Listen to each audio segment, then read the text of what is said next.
네, 안녕하십니까. 안녕하십니까. 평양남자 김종국입니다. 저번 시간에 이어서 평양에서 오신 자영철님을 모시고 이야기를 계속해 보도록 하겠습니다.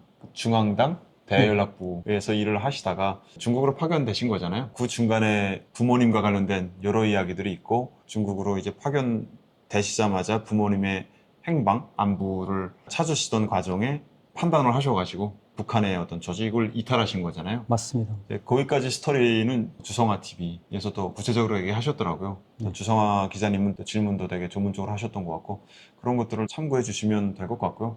저는 좀 가볍게 제 선에서 일반인의 시각에서 궁금한 것들을 좀 여쭤보고 싶습니다. 저도 좋습니다. 그게 더 그런가요? 편하고. 아, 그래요? 제가 생활적인 이야기가 저는 더 좋아하거든요. 그럼 스토리를 여기서부터 시작하죠. 그 북한의 조직을 이탈하셨잖아요. 네. 그래서 이제 중국에 숨어 사신 거잖아요. 어떻게 보면. 맞습니다. 중국어도 이미 되게 능숙하게 하시고 예전에 북한에서 알게 된 중국 사람 그리고 학창 시절에 중국에서 살면서 알게 됐던 중국 친구들도 많기 때문에 되게 안전하게 지내셨다고 하고 숨어 지냈던 시간이 몇 년 정도 되는 거죠? 2005년부터 한국에 입국하기 전까지 2023년에 4월 5일에 입국했으니까 거의 18년 동안 중국에서 18년요? 18년을 살았습니다. 그러면 거기서 사실 때 한국에 대해서 어떻게 알고 계셨어요? 저는 한국에 대해서 네. 중국에 파견 나와서 한국을 알게 된 것도 아니고 90년대 시대부터 이미 한국 사람들하고 많이 접촉도 그렇죠. 하고 교류도 하고 얘기도 하고 같이 밥도 먹고 하다 보니까 한국을 이미 오래전부터도 그냥 뭐 특별한 그게 아니다 생각했어요. 그냥 낯선 국가가 아니었네요. 낯선 국가가 아니고 낯선 사람도 아니고 우리 드라마나 뭐 겨울연가, 네네네. 가을동화 이런 거 다 봤잖아요. 그러니까 영화 드라마에는 드라마고 일반 사람들의 생활은 그냥 비슷했다. 이런 걸 이미 오래전에 그런 생각이 있었던 거예요. 탈북해서 한국으로 오진 않았지만 그때 당시 한국인들과의 교류가 좀 있었나요? 파견 나와서 중국에서 20살 때 네, 20살 때. 그때 한국 사람들하고 교류도 많이 있었죠. 주로 뭐 일 때문에 있었던 예, 건가요? 일 때문에 아니면 거의 대부분 있었고 어떤 일을 하셨나요? 18년이라고 하니까 되게 엄청 많은 일을 하셨을 것 같아요. 네, 진짜 많은 일을 했었어요. 자기 노력에 의해서 뭔가 이제 이루어지는 세상이거든요, 중국도. 제가 많은 인맥을 알고 있는 것도 아니고 그냥 대외연락부에 있을 때 알던 친구들을 통하고 그다음 후에는 그 친구들을 벗어나서 제가 다른 이제 새로운 그런 인맥을 쌓아가면서 이제 일을 하다 보니까 뭐 가방 사업도 했었고, 가방 사업? 네, 절강성 이웃이라고 있어요. 뭐예요? 중국에 네. 절강성 이웃스라고 이해수. 국제 시장에서 필요한 모든 제품들을 다 생산하거든요. 아, 다이소, 네이버 물건들, 그리고 쿠팡에서 사용되는 모든 네네. 물건들, 그릇부터 시작해서 신발, 의류, 생활에 필요한 그런 제품들이 다 중국산입니다. 메이드 인 차이나. 주제 사실이죠. 예, 그게 바로 절강성 이후에서 많이 만들어집니다. 아, 국제 시장에 필요한 모든 그런 이제 도매 시장이라고 생각하시면 큰 도매 시장. 우리나라뿐만 아니라 인도, 캐나다, 러시아 다 와서 주문을 하고 거기서 제작하고 절강송 자체가 유명합니다. 네. 물론 중국은 절강송뿐만 아니라 모든 지역에 다 전 세계의 그런 이제 그렇죠. 어떻게 보면 공급망이잖아요. 그렇죠. 거기서 이제 자그마하게 그냥 네. 아는 지인 통해서 이제 가방을 이제 그러니까 제조업을 하신 거죠? 유통이 아니고. 유통입니다. 아, 유통을 하신 네, 거예요? 아는 지인 통해서 받아서 팔고 유통이죠. 한국으로도 물건을 뭐라고 하죠? 뭐 수출이라고 해야 되나? 그걸 하셨나요? 하지는 못하고 네. 아는 또 형님이 있어가지고 그 한국 분이었는데 중국에 상주하고 있는 분이고 자주 만나서 밥도 먹고 했던 그런 이제 형님인데 그 형님 통해서 이제 어떤 이제 문의가 들어와요. 이렇게. 네. 와인 박스 제작해달라. 야구공 제작해달라. 오. 그다음 일회용 뭐 칫솔, 치약 제작해달라. 제품 종류가 너무 천차만별인데. 모델에서 사용하는 그런 이제 일회용 칫솔, 뭐 일회용 그런 이제 제품들 있잖아요. 그다음 그런 여러 가지 그런 이제 주문들이 오면 제일 싼 가격으로 일단 만들어야 되고. 한국에서 오신 그 사업가분이랑 막 밥도 먹고 이럴 정도로 친분이 있었으면 속에 있는 얘기도 하셨을 것 같은데 그때 당시에는 한국으로 가겠다는 생각을 크게 안 하신 건가요? 제가 처음에 파견 나왔을 때 네네. 그 기회를 이용해서 조직을 이탈하게 된 이유도 한 달짜리 이제 출장이었는데 저는 목적이 부모님이 도대체 어떤 일이 발생됐는지 그렇게 자유롭게 이제 연락이 오고 같이 이제 초대서 생활도 했던 부모님이었는데 이게 갑자기 연락이 끊겼다는 거는 도대체 무슨 일이 발생된 거지 진짜 궁금했거든요. 나한테 우리 모든 친척에는 아무런 영향을 받지 않고 다 자기 위치에서 다 잘 나갔거든요. 네. 그래서 참 궁금했고 가족이 가장 중요한 아들로서 찾고 싶었던 거죠. 그래서 평양에서 출발할 때부터 이미 네. 마음가짐을 하고 조직을 이탈하게 된 거고 그다음 중국에서 20살면서도 한국에 가고 싶다, 뭐 미국에 가고 싶다 이런 게 아니라 부모님을 꼭 찾고 싶은 내가 지금까지 수집했던 정보가 맞는지 한국으로 가야겠다고 생각하신 건 언제쯤이고 왜 그런 생각이 들기 시작했는지 또 궁금하네요. 제가 부모님에 대한 그 수소문도 중국에서 계속 하기 시작했고 엄마 아버지를 통역했던 분도 찾게 됐고 통역했던 분이 있어요. 마지막까지 끝까지 통역했던 분. 중국 사람이. 중국 사람이죠. 아, 그분도 만나서 아버님, 어머님의 행방불명 이거에 대한 정보도 좀 수집했는데 맞습니다. 그럼에도 잘 안 돼서 네, 이제- 잘 안 될 수밖에 없었던 게 그때 네. 판단된 게 정치적으로 뭔가 엮여있던 그런 사건이었어요. 거기에 한국 정부도 포함되어 있고. 한국 정부죠? 네, 한국 정부도 작전이 실패했습니다, 우리나라에서. 북한의 어떤 정치 다툼 때문에 부모님이 위험에 처했는데 그래서 아마 부모님께서 한국의 도움을 받고자 해서 한국에서 부모님을 데려오기 위한 작전을 했는데 그게 실패했다. 중국에서 안전을 먼저 확보를 하고 그 작전을 시작했어야 되는데 일단 그냥 분리된 상태에서 중국에서 몇 번 미팅만 하고 예를 들어서 민주주의 국가에서 이루어진 것도 그렇죠. 아니고 공산국가에서 공산국가는 아시다시피 북한이나 중국은 이게 어마어마하거든요. 통제하고 감시하고 이거는 전 세계 최고입니다. 그건 중국 당국에서 먼저 이제 누명을 씌워서 체포를 하고 자기네가 체포했으니까 북한 당국에 또 통보를 해야 되잖아요. 탈북자가 아니잖아요. 네네. 당당하게 나와 있는 해외 그렇죠. 파견된 사람인데 외국. 체포한 이유는 마약을 하고 있었다고 통보한 거예요. 아, 사실은 그게 뭐 진짜인지 아닌지는 북한 당국도 알고 있죠. 네. 그러다 보니까 제가 무슨 아무 일이 일어나지 않았잖아요. 중국에서 저희 아버지 어머니에 대해서 특히 저희 아버지에 대해서 조선의 영웅이라고 저의 인흉, 조선의 영웅이라고 그렇게까지 중국 사람들이 지인들이 막 아버지를 그렇게 평가했어요. 그 이유는 1996년, 97, 98년 당시 북한의 그때 당시 가장 어려운 시기에 나라를 살리겠다고 중국이 인맥을 동원해서 북한 우리 국민들에게 칙령을 드리고 있는 사람이에요. 그만큼 외국인들도 저희 아버지를 보고 조선의 영웅이라고 말할 정도인데 중국의 당국에 의해서 체포당했는데 이건 진짜 북한 입장에서도 이건 수치스러운 일이에요. 네.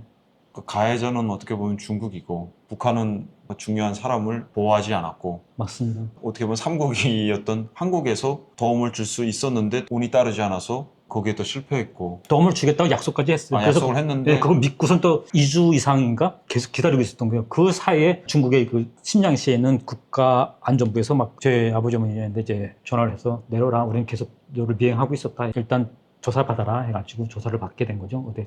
이런 내용들은 장철님께서 북한을 이탈해서 혼자 중국에 숨어 지내시면서 수집한 정보이고 결국에 마지막에 멈춘 것은 중국인 거잖아요. 그 수집한 정보의 결과로 부모님을 어떻게 했을 것이다. 네. 근데 숨어있는 북한 사람의 신분으로서 할 수 있는 게 없고 그래서 한국 정부의 도움을 받고자 한국으로 오신 거라고 이해하면 될까요? 쉽게 얘기하면 그겁니다. 중국에서는 이제 정보까지 수집한다면 할 수 있는 거 없었던 거예요. 다행히도 채널A 이만가 이제 만나러 갑니다에 제가 출연하면서 네. 또 지금 제가 올해 3월 중순부터 제가 개인 유튜브 채널도 좀 네네네. 하고 있거든요. 제 목소리를 계속 전달을 하는 이유도 그거 있습니다. 그러니까 인터넷 세상이다 보니까 네네. 어딘가에 계시는 부모님이 꼭 저의 그 모습을 보라고.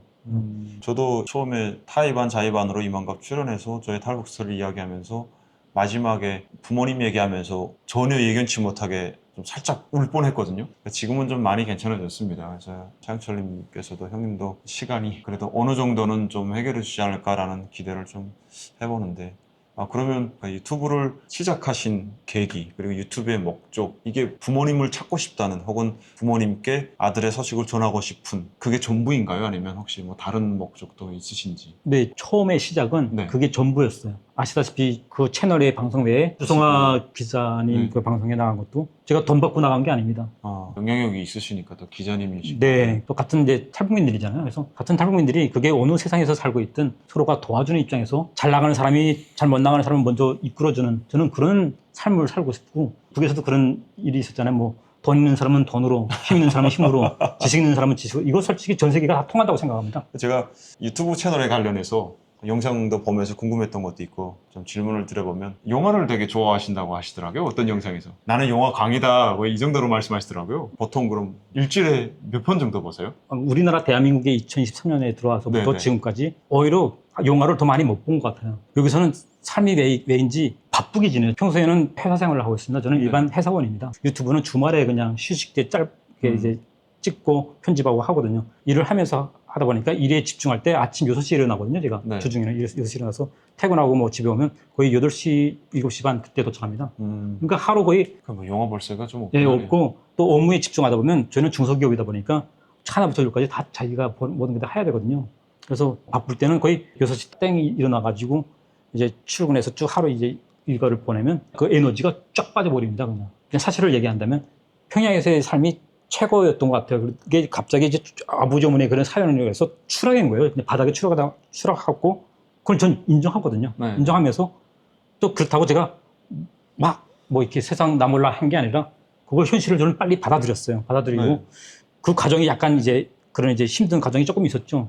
그거를 이제 제 실제 이제 그걸 현실을 받아들이면서 빨리 이제 이 사회를 적응하기 시작했고 빨리 일을 하기 시작했고 처음에 수급자 생활을 한다 할 때 저는 엄청 충격이었어요. 흔히 말하는 북에서 말하는 무직자라 있죠. 뭐 그런 이제 그렇죠. 네. 건달뱅이 뭐 그런 표현들 있잖아요. 북한의식 표현들이. 네. 그런 느낌이었던 거예요.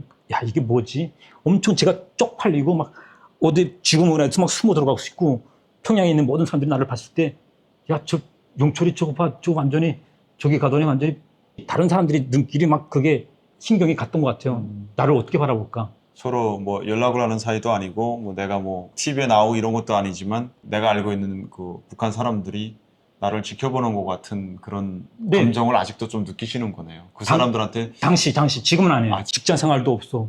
나하고 같이 일하자는 사람도 없어. 43살에 제가 들어왔어요. 여기 들어와서 2023년에 제가 9월 6일에 사회로 나왔으니까 와, 그때 또 가을 날씨 그 영향을 또 받는 것 같아요. 사람이. 가을 탔 가을. 나오자마자 가을 탔군요. 네, 혼자. 또 가을 바람에 고향을 떠나고 지금 아무것도 아닌 저희 이제 인생을 딱 바라보는데 그때 당시를 지금은 안 해요. 눈물을 그냥 거울 보면서 계속 눈물이 나오고 이거 칫솔질하면서도 칫솔을 막 던지고 순간적 이제 내가 지금 무슨 선택을 한 건가? 아버지 어머니가 가서 지금 찾지 못하고 직장도 없고 그러면 좀 궁금한 게 그 절망감, 나의 무력감 이거 딛고 올라오기가 좀 쉽지 않다고 생각하거든요. 그리고 북한에서도 막말로 이렇게 빡센 삶을 산 게 또 아니기 때문에 그런 맞습니다. 삶의 경험이 없을 텐데 지금 한국 정착 3년 차이신데 짧으면 짧은 시간이거든요. 어떻게 그걸 딛고 지금 평화로운 일상적인 삶을 사시는 건지 좀 궁금합니다. 하나가 아니라 여러 가지 복합적인 그렇죠. 그런 이유가 있는데 가장 중요한 이유만 제가 딱 꼽는다면 아버지 어머니를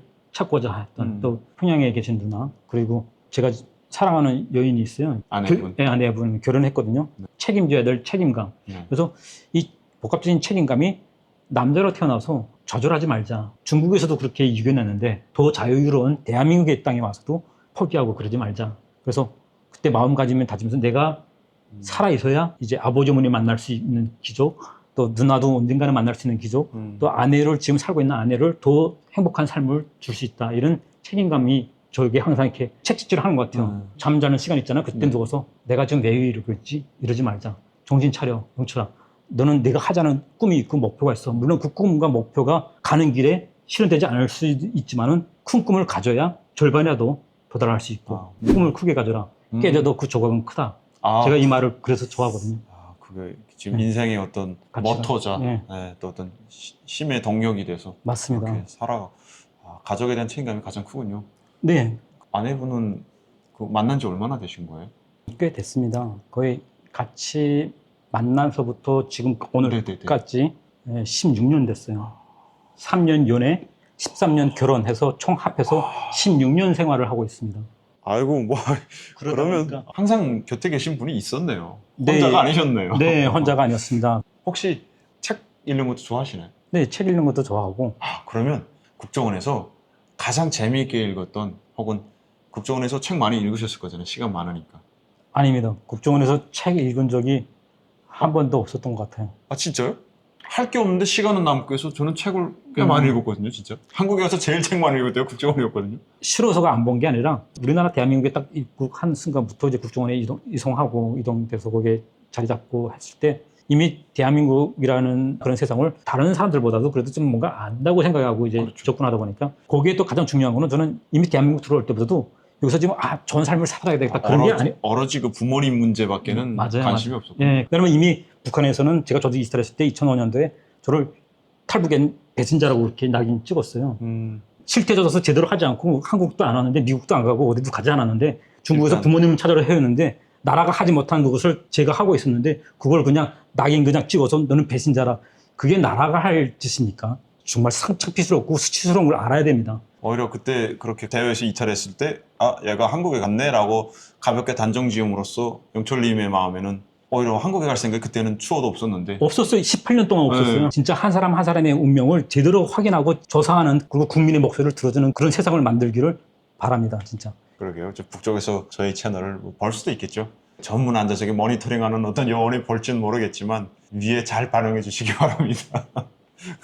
그 국정원에서 책보다는 운동을 더 많이 예, 하셨고요. 운동을 하고 아. 저는 또 이제 가만히 있는 그런 체질이 아니에요. 지금 제가 46인데도 저는 매일 제 육체적 관리를 하고 있습니다. 운동을 좋아하시나 봐요? 좋아합니다. 좋아하고 저희 정신과 마음, 육체 이거를 늘 관리하는 걸 좋아합니다. 누가 시켜서가 아니라 늘 저를 채찍질하고 본인한테 되게 엄격하신 분이시네요. 조금 그런 것 같습니다. 제가. 근데 그걸 즐깁니다, 저는. 아, 그럼 뭐 더할 나위 없죠. 저도 운동을 해야 된다, 책을 읽어야 된다, 반강제적으로 막 스스로를 괴롭히긴 하는데 즐기진 못해서 조금 하다가 그만두고 조금 하다가 그만두고 그러는데 운동을 뭐 좋아하세요? 근육 운동도 좋아하고 유연성을 좋아하고 제가 이제 4년이면 50인데 유연성 아마 일반 20대 애들 못지않게 엄청 강합니다. 다리도 쭉 펼칠 수 있고요. 북한 표현을 이제 사평, 어평. 축구를 또 지금도 항상 좋아하고 아, 축구 하세요? 예, 그래서 통일부 하나원에 있을 때 네. 다른 기술들랑 같이 이제 축구도 했거든요. 네. 제가 팀을 이끈 게 7대6으로 이겼죠. 제가 4골 넣었습니다. 아, 뭐 자랑이 아니라 그냥 와, 되게 귀여우시다. 마음 7대6 딱 귀여워 계시네. 네. 4골 넣었고. 예, 일단 뭐 농구도 좋아하고 공과 관련된 그런 스포츠는 다 좋아하는 것 같습니다. 아직 자녀는 없으시죠? 네, 지금 자녀를 지금 이제 우리나라 대한민국에 왔으니까 네. 이제는 모든 게 정착이 되니까 아내도 나이가 좀 있거든요. 그래서 병원 다니면서 이제 하고 있는데 됐습니다. 여성들은 35살, 그러니까 의학적으로 35살부터는 여성들은 난임이랍니다. 그건 의학적으로 그렇게 되어 있답니다. 그래도 처음에 너무 힘들었는데 지금 조금씩 마음의 여유를 음. 찾아가고 계신다니까 정말 다행인 것 같고 저는 개인적으로 유튜브를 시작하신 거는 나쁘지 않은 선택이다 네. 라고 생각합니다. 이제 유튜브 영상들을 간간히 보면 본인의 이제 생각을 정말 가감 없이 누구 눈치 안 보고 솔직하게 되게 말하시거든요. 이게 정말 오히려 정착 초기니까 한국에서 얼마 안 됐으니까 가능한 일이라고 생각을 해요. 와서 이제 좀 오래 지나고 10년 돼서 이제 이런저런 얘기 많이 듣고 말을 하려고 하면 수없는 자기 검열을 하게 되고 발언에 제한을 받을 수밖에 없는데 형님은 3년밖에 안 됐는데 채널을 오픈해서 본인의 생각을 얘기하시고 그래서 그런가 형님의 그 이야기들이 일반 탈북민 유튜버들의 얘기랑 좀 결이 다릅니다. 그래서 좀 약간 특이한 면이 있습니다. 그래서 또 되게 그 콘텐츠가 좀 거칠지만 매력 있게 느껴지고 이런 것들을 계속 하시면서 형님 스스로의 어떤 심리적인 긴장감이나 어떤 마음의 뭐랄까 짐이 훨씬 가벼워질 수 있을 거라고 제 경험에 기초해서 말씀을 드릴 수 있을 것 같아요. 물론 가만 유튜브 뭐 이런 거 안 하고 자기 생각 별로 다른 사람들에게 표현 안 하고 지내도 시간이 해결해지는 부분이 있겠지만 또 내 생각을 직접 소리내서 다수에게 이야기하다 보면 느껴지는 해방감이 좀 있는 것 같습니다. 분명히 있습니다. 대한민국이 자랑스러운 게 바로 이 오픈된 마음. 그냥 늘 열려있다, 닫혀있는 게 아니라 열려있으면 많이 담을 수 있거든요. 북에서는 진짜 입틀막이고 눈도 가리고 그리고 귀도 가리려고 하고 이게 우리나라는 그걸 표현할 수 있는 이 자유를 활용 못한다는 게 오히려 더 저는 돈은 아닌 것 같습니다. 그래서 부모님을 잘하셨습니다. 찾고자 하면서도 점점 지금 저도 이제 시작이지만은 여러 가지 소통을 하다 보니까 지금 마음의 해방도 열리게 되고 제 채널이 나중에 남과 북이 지금 완전히 소통이 이게 딱 차단되어 있는데 언젠가 마음을 여는 그런 역할을 좀 했으면 하는 그런 바람이에요. 역시 시작하는 마인드가 초심이 다르네요. 앞으로 더 꾸준히 잘해나가시고 응원합니다. 다음에 혹시 괜찮으시면 앞으로 더 자주 이야기를 못다한 이야기, 수많은 이야기들을 좀 들려주시면 좋겠습니다. 네, 계속 저는 응원하겠습니다. 그리고 잘 됐으면 하는 바람이고 우리 모든 탈북민들이 여기서 잘 정착하고 그게 어떤 정착을 선택하든 힘겹게 여기 왔는데 꼭 잘해야 된다는 게 아니고 최선을 다하면 그게 우리가 대한민국에서 국민들의 그 배려에 사랑에 잘 응하는 게 아닐까 생각입니다. 오늘 긴 시간 이렇게 얘기를 많이 해주셔서 정말 감사드리고 제가 고생하셨습니다. 제가 감사합니다. 그리고 아유. 시청해 주셔서 정말 감사합니다. 감사합니다. 감사합니다.